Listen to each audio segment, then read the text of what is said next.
Zu guter Letzt möchte ich euch natürlich noch sagen, wie macht ihr es am besten, wenn ihr selbst mit 2 Charaktern in Flive Universe starten wollt.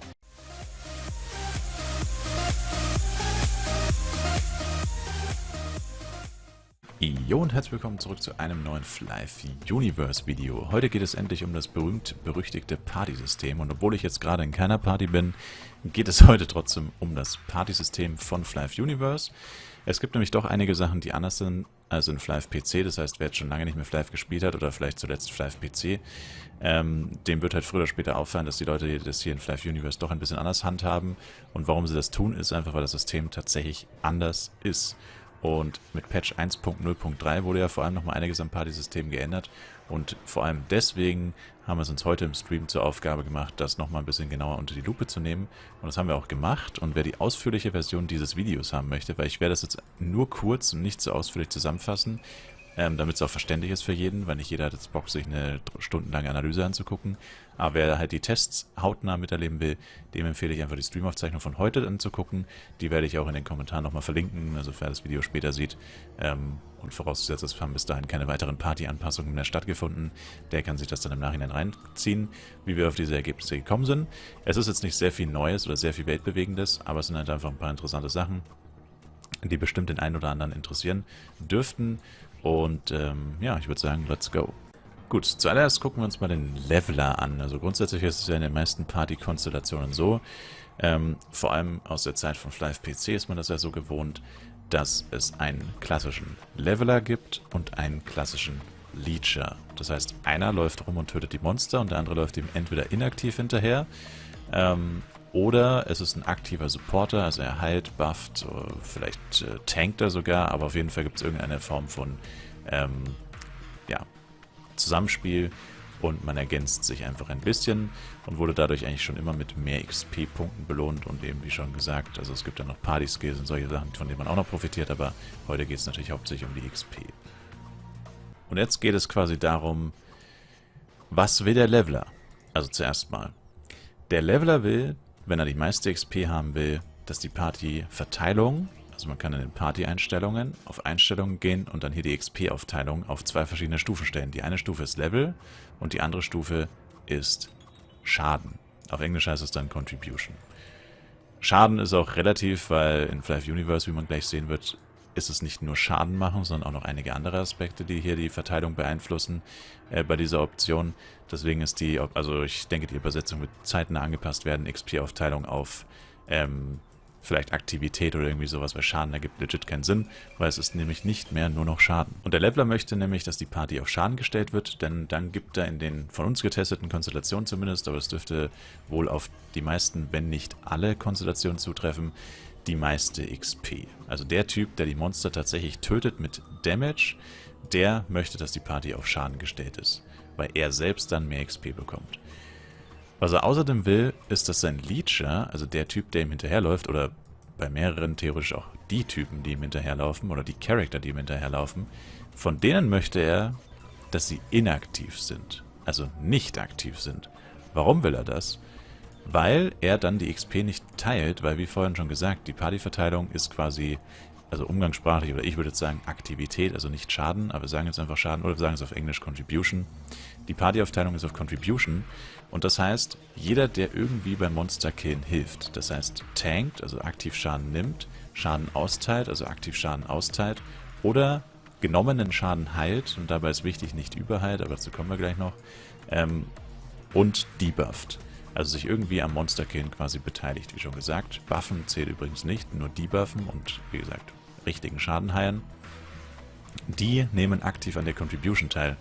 Und wenn sie aktiv an der Contribution teilnehmen, dann ist es so, dass die XP zwar nicht immer 50-50 aufgeteilt werden, aber in einem angemessenen Verhältnis, das heißt 60-40 oder 51-49, was auch immer, aber auf jeden Fall in einem sehr viel besseren Verhältnis, als es ist, wenn der Leecher inaktiv ist.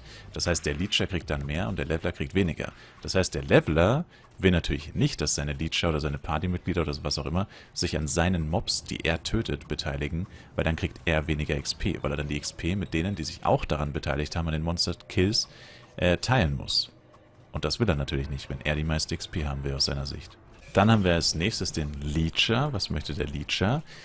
Der Leecher möchte aktiv sein, beziehungsweise er muss aktiv sein. Warum muss er aktiv sein? Wie gerade schon erwähnt, wenn er aktiv ist, dann zählt er als Contribution und dann gibt es jetzt diesen neuen Faktor hier. XP-Bonus ist einfach für Party-Mitglieder, also jeder, der in der Nähe ist, gibt 5%, das hat man gerade sehr gut demonstriert gesehen, das heißt zu einem Maximum von 40%, das ist der erste Bonus. Und dann gibt es diesen Plus 14,75 mal aktiv. Das ist jetzt weggegangen, weil ich jetzt aus der Party-Reichweite rausgekommen bin, jetzt ist es wieder da. Das heißt, jeder aktive Spieler gibt einen Bonus für die Party. Das heißt aber im Umkehrschluss auch, dass jeder Inaktive keinen Bonus hat. Und das heißt, jeder Inaktive kriegt deutlich weniger XP als jeder Aktive. Und deswegen ist es für den Leecher wichtig, dass er aktiv ist, weil wenn er aktiv ist, kriegt er wesentlich mehr XP, als wenn er inaktiv ist. Und was ist jetzt hierbei wichtig? Den Leecher natürlich, wie wird man aktiv? Wir haben es jetzt natürlich hauptsächlich immer aus der Sicht eines Assisten gesehen, weil ich sag mal so, man kann sich zwar mit jeder Klasse leveln lassen, aber klassisch ist es ja so, es gibt den Full Support, also den Assisten, der buffen kann. Und wie gesagt, man kann mit vielen oder eigentlich allen Klassen leechen, man kann mit allen Klassen zusammenspielen, was auch immer. Aber wir haben es jetzt mal klassisch aus der Sicht eines Full Supports gesehen die ganze Zeit. Und deswegen ist es natürlich für den Full Support interessant, wie contributet er. Das kann er auf verschiedene Arten und Weisen machen. Die gängigste ist heilen. Das heißt, du läufst dem Typen hinterher, deinem Leveler, du buffst ihn. Wie gesagt, buffen zählt nicht als Contribution, aber du buffst ihn und zusätzlich heilst du ihn noch. Das Problem dabei ist, man muss tatsächlich Leben herstellen, habe ich auch schon gesagt. Es zählt also nicht, wenn der Leveler Full Life ist und gar kein Damage bekommt und ihr heilt den und er tötet dann ein Monster und das Monster hat ihm gar keinen Schaden gemacht und ihr habt ihn aber trotzdem geheilt. Das bringt nichts. Ja. Ihr müsst ihm tatsächlich Leben wiederhergestellt haben. Und nur dann zählt das quasi als tatsächlich Healing, als Contribution. Und das ist quasi hier der springende Punkt. Das Problem mit dem Healing-System ist jetzt aber das, dass es relativ komplex ist, oder beziehungsweise man muss es einfach einmal ausprobiert und verstanden haben. Wenn ihr heilt und Schaden herstellt, dann bekommt ihr quasi Contribution. Also dann habt ihr am Kampf teilgenommen, aktiv teilgenommen. Das Problem ist jetzt aber das, wenn euer Leveler das Monster, von dem ihr Schaden geheilt habt, getötet habt, dann endet eure aktive Kampfteilnahme. Das heißt, wenn er direkt danach noch ein Monster tötet, jetzt gehen wir mal davon aus, er hat ein krasses Equipment, er tötet das Monster, bei dem ihr geheilt habt, und das nächste Monster one-shottet er einfach, dann kriegt ihr für das Monster, wo ihr geheilt habt, Beispiel 0,1%, und für das andere Monster habt ihr nicht geheilt, oder nicht mehr, und das endet auch sofort mit dem Tod des ersten Monsters, kriegt ihr schon wieder nur noch 0,01, weil ihr an einem zweiten Monster nichts mehr aktiv gemacht habt. Und so funktioniert es mit dem Healing. Und wir haben es auch so weit getestet, dass wir mehrere Monster zeitgleich zum Beispiel getötet haben. Und da war es jetzt so, da haben wir 2 Monster getötet. Ich sage bewusst 2. Ich gehe davon aus, es geht auch mit mehr Monstern, aber ich sage mal so, wir haben es nur mit 2 getestet. Die Vermutung liegt nahe, dass es auch mit mehr Monstern funktioniert. In Flive PC ist es nämlich so, zum Beispiel bei der Event-Item-Drop-Berechnung, da zählen zum Beispiel, egal wie viele Monster ihr gleichzeitig tötet, als ein Tod, also als ein getötetes Monster. Das heißt, die Event-Item-Berechnung läuft und 50 Monster zählen als 1. Warum auch immer, ist nicht interessant. Auf jeden Fall 50 Monster-Kills zählen in dem Fall als 1. Und die Vermutung liegt nahe, dass das hier bei diesem Party-Aktivitätsbonus von dem Assisten auch so ist, weil als wir nämlich 2 Monster zeitgleich getötet haben, dann wurde dieser XP-Bonus nicht resettet für ein Monster, weil ja beide zeitgleich gestorben sind, sondern für beide Monster gab es den XP-Bonus. Wenn man aber 2 Monster hintereinander getötet hat, dann gab immer das erste, wo man aktiv teilgenommen hat, Bonus, und das zweite, wo man dann nicht mehr aktiv teilgenommen hat, keinen Bonus.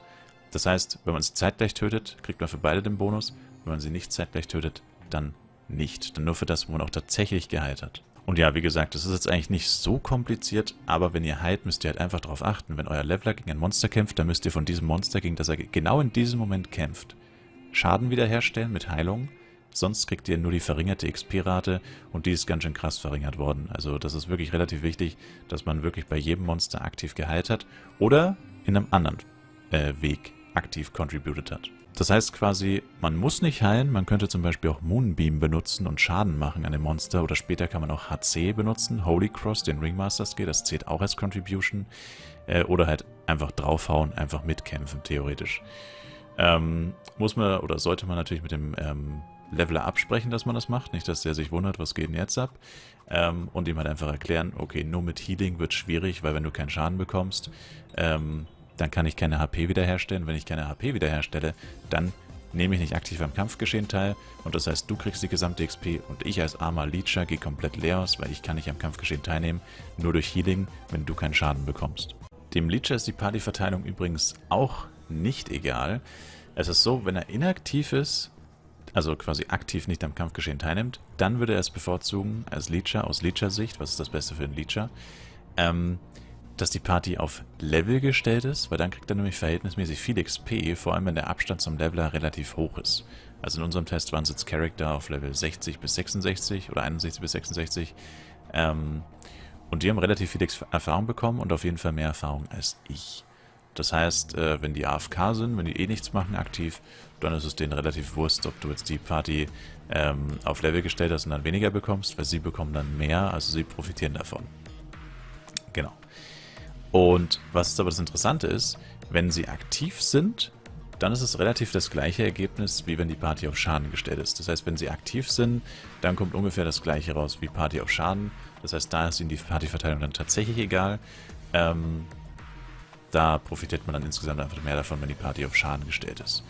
Aber von der Partyverteilung an sich her, inaktiv, Level aus Leecher-Sicht und aktiv ist es nicht so wichtig. Bei Contribution ist es übrigens auch noch interessant für beide Parteien, dass es egal ist, wer von beiden das Monster tötet. Also wir haben auch getestet, wie ist es jetzt eigentlich, wenn jetzt der Assist oder der FS zum Beispiel sich entscheidet, okay, Heal bringt nichts, mein Leveler ist einfach zu krass, der tötet die Monster so schnell, dass er meistens kein Damage bekommt oder so.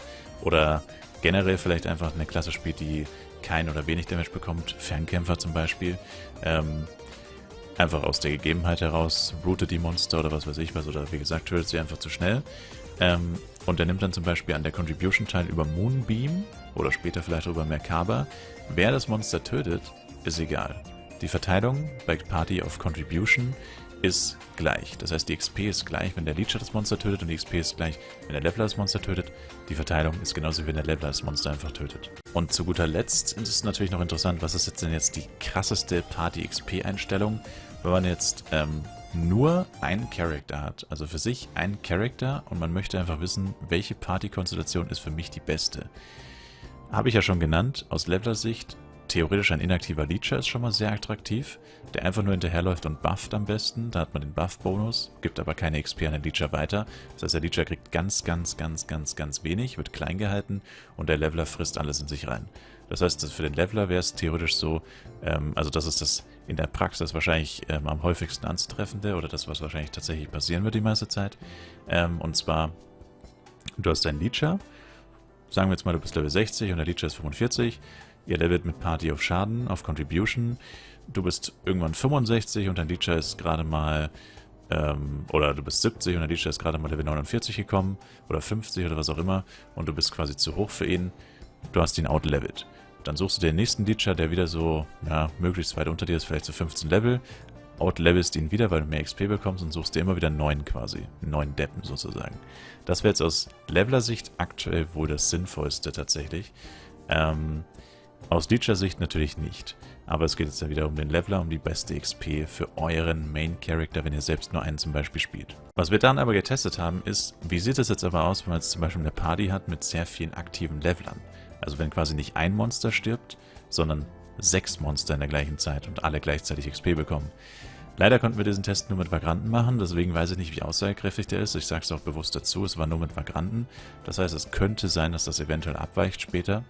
Wir haben das auf Level 5 getestet, mit 6 Charaktern auf Level 5, bei Burudeng, die auch Level 5 sind. Und was haben wir gemacht? Wir haben einmal geguckt, was ist das beste Leveler-Leecher-System. Also wie kriegen wir am meisten XP jetzt mal ohne diese 6 Charakter, also nur mit 2 Charaktern, also klassisch Leveler plus Leecher. Da kam raus, das beste System ist beide contributen, was ja logisch ist. Also bei einer Schadensparty of Contribution, mit einem aktiven Leecher sozusagen. Und da kam das Ergebnis raus 7,23%. Also der eine Chart 3,94 bekommen, der andere 3,29. Das heißt ein bisschen Unterschied, weil sie anders contributed haben, also unterschiedlich viel Schaden gemacht haben. Aber im Endeffekt kam raus 7,23%. Dann haben wir das gleiche gemacht mit 6 Charts natürlich. Das heißt, einer hat ein Monster gekillt und die anderen haben nur geleecht. Da kam dann dabei raus, dass der Typ, der das Monster tötet, 5,92% bekommt und die 5 anderen jeweils 0,66, also wesentlich weniger, weil sie ja inaktiv waren. Das heißt, dann wird das klassische Beispiel, ein aktiver Leveler und 5 inaktive Leecher. Alle haben gleich viel bekommen, alle waren auf dem gleichen Level.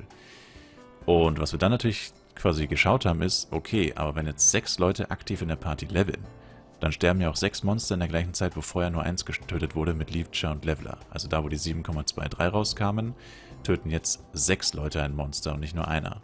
Und da kam dann dabei raus, naja, 5,92 plus 5 mal 0,66, weil jeder kriegt ja für sein Monster 5,92 und dann noch plus 5 mal die 0,66, weil er bei den anderen Monster-Kills nicht aktiv bei dem Monster-Kill beigetragen hat.